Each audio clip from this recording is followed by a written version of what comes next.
Қайырлы кеш, бүгін біз сіздермен курица в сливочном соусе с рисом жасайтын боламыз. Ең алдымен тұрған майымызға күрішімізді салып, жақсылап араластырамыз. Одан соң қайнап тұрған суымызды үстіне құйып, шым-шым тұз дәміне қарай салып, бетін жауып қойып қоямыз. Енді кезекте тауығымызды өздеріңізге ұнағандай етіп турап, қызып тұрған табамызға майымызды құйып, пиязымызды осылай турап аламыз. Ең алдымен тауықтарымызды қызып тұрған майға салып араластырып аламыз қызғанша.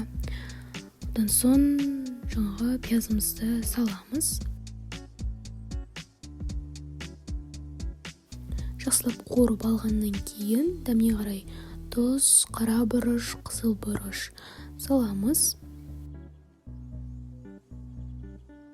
Сливки немесе сметана салсаңыздар болады. Мен сметана салдым. Одан соң жаңағы күрішімізге жүгері қосып қалаларыңызша араластырамыз. Міне осылай тез дайындалады, әрі керемет дәмді болып шығады.